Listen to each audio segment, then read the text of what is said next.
In previous classes, we explained a part of typical flower, then details of male reproductive whorl up to formation of sperm, and a structure of female reproductive whorl up to formation of egg. Now, the both male and female gametes in case of angiosperms immotile. Therefore, there is a special mechanism needed for transfer of male gamete up to pistil. Hence, there is a evolution of new biological process in case of plant body. That process is called pollination. If you take in case of algae, male gamete is generally motile and through the water medium it reach the egg. Same thing we see in case of even fungi, bryophytes and pteridophytes.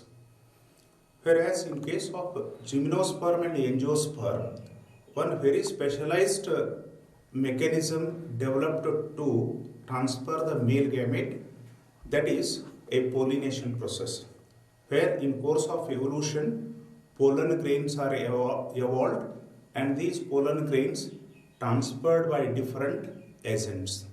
Therefore, both gymnosperms and angiosperms adopted variety of pollination mechanism. Then, what do you mean by pollination? The process of transfer of pollen grain from anther to stigma of pistil is called pollination. Then pollination mainly includes once again three types based on source we say. One is autogamy, that we popularly known as a self-pollination. Then geitonogamy and genogamy.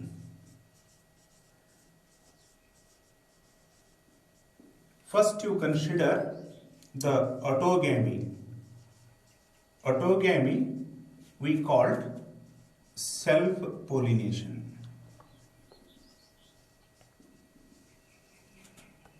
It is process of transfer of pollen grain from anther to stigma of same flower. That is the process of transfer of pollen grain from anther to stigma of same flower. Generally, autogamy is a very rare process we seen in some specialized plants, and they have some adaptation in case of autogamous flower. One is homogamy.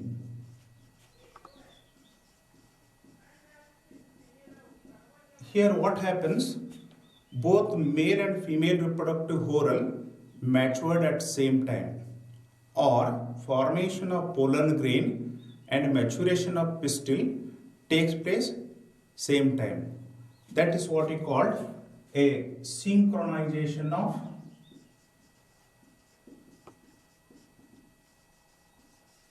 male and female gamete formation is take place. That process what we call homogamy. Naturally what happens here?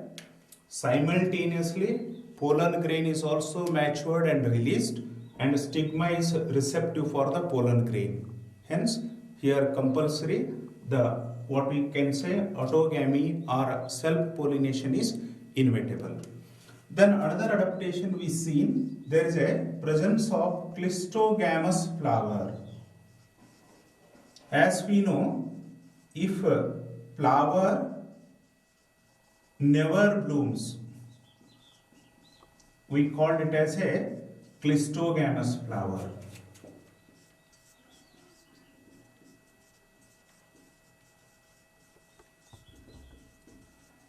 If stamen and anther exposed or flower blooms, such what plants or flowers we called a chasmogamous flower. Naturally, in case of clistogamous flower, both male and female reproductive whorls matured within the petals in bud stage itself, and here flower never what blooms. Automatically what happens, from anther of same flower to the stigma, pollen grains are transferred. Hence, in clistogamous flower also autogamy is compulsory. And another important mechanism is bud pollination. Especially the plants like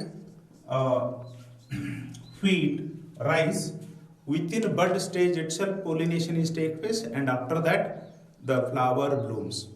Then clistogamous flower mainly we seen in case of viola. It we also called common pansy. Then another one, the Commelina bengalensis. These are the plants, they shows clistogamous flower. In such a way, the self-pollination is a very rare process, but in such self-pollinating plants, three important characters are developed. Homogamy, that is maturation of male and female part at the same time, or synchronization of male and female gamete formation takes place. Then second one, clistogamous flower, where flower never blooms. Automatically within a flower pollination is take place. And third one, bud pollination, means pollination is take place in bud stage. After that, that flower undergo blooming. Then what are the advantages of the autogamy, or in other words self-pollination? First one, the less pollen grains are needed.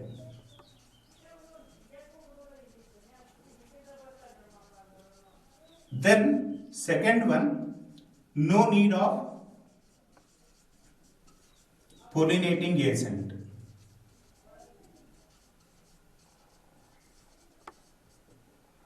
And there is a maintenance of pure line variety, or same character will be developed in case of what? These plants. The disadvantage is there is no any genetic variation. Genetic variations may not develop.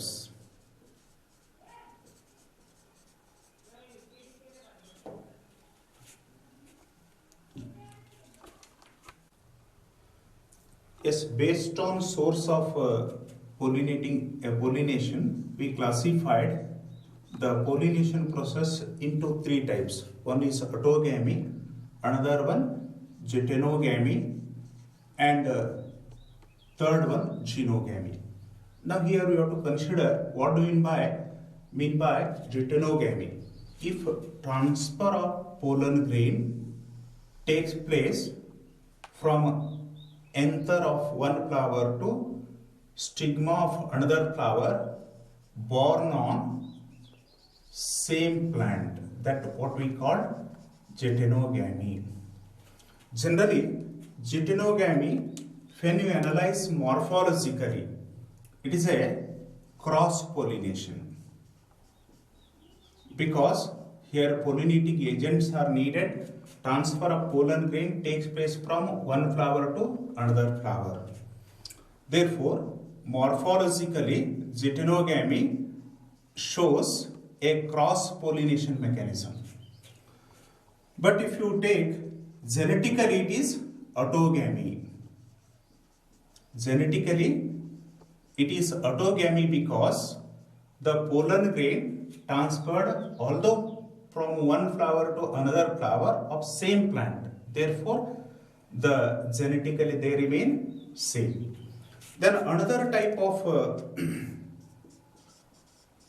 pollination mechanism is xenogamy, that we also called allogamy, or in other words, we also called it as a cross-pollination.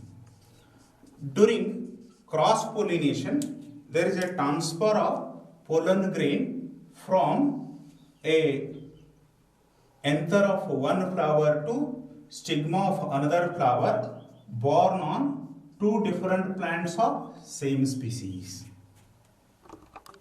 Hence, zytonogamy means it is transfer of pollen grains from anther of one flower to stigma of another flower borne on same plant.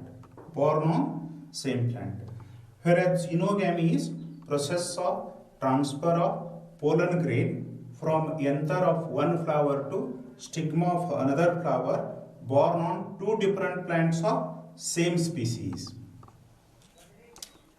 During xenogamy or during cross-pollination process, there is a need of certain agents to transfer the pollen grain from one flower to another flower. Therefore, based on agent, we can classify a pollination process into the following main types. One is the abiotic agent. In abiotic agent, mainly two types of pollination we have. One is anemopily.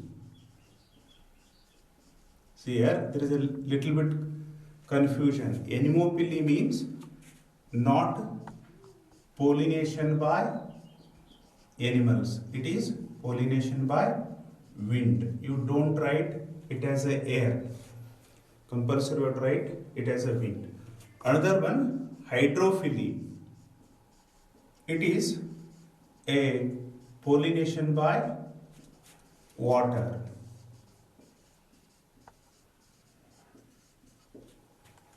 If you take a biotic agent, different animals involved in the specially process of a transfer of pollen grain from anther to stigma.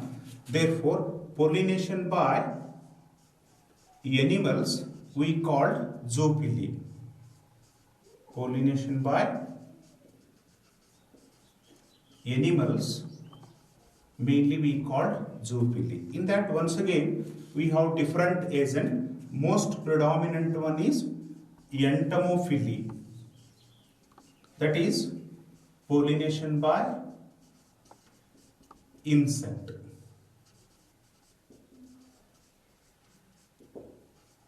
Nearly 90% of the flowering plants pollinated mainly by a insect itself. Therefore, entomophily is most commonest type of pollination in what a process of pollination. Like that, ornithophily. It is pollination by birds. Like that, the chiropterophily.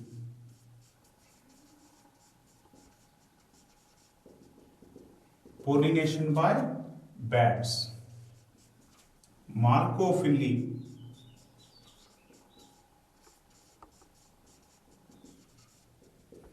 Pollination by snails.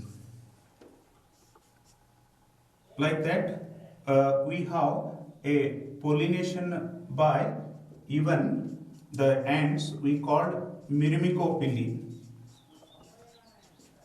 It is pollination by ants. In such a way, commonly pollination takes place by different animal groups also. In that, most commonest type of pollination is pollination by wind, then pollination by water, pollination by what? Insect. Therefore, in our textbook, mainly anemophily, hydrophily and entomophily is considered in detail. The most common type of pollinations are three: anemophily, hydrophily and entomophily. In that, anemophily means pollination by wind.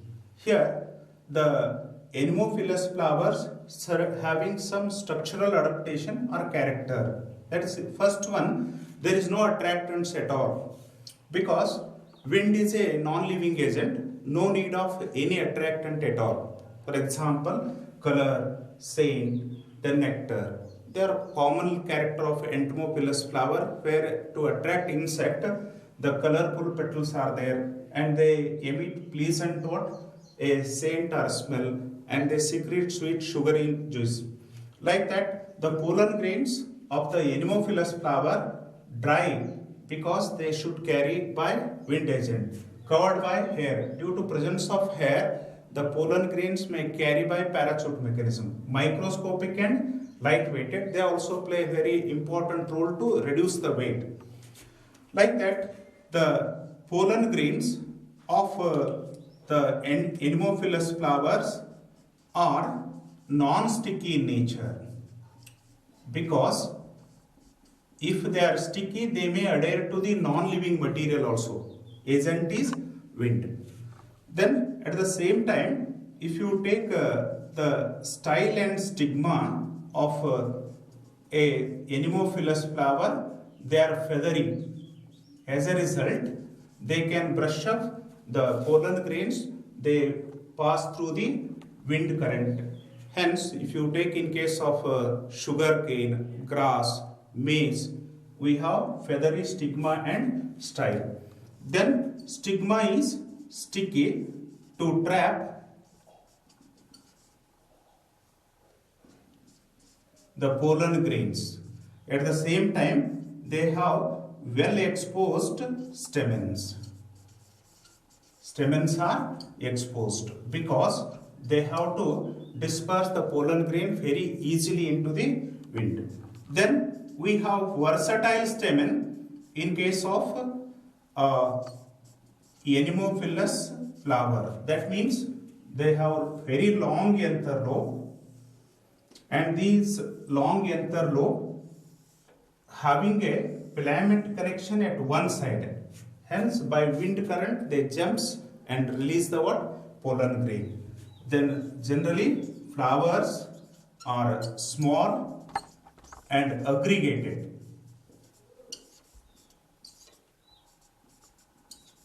That helps to easy pollination, and there is a presence of huge number of pollen grains because there is a lot of loss of a pollen grains while carrying by wind current, because wind is a non-directional process is take place. Hence, there is a huge number of pollen grains will be lost during a anemophily.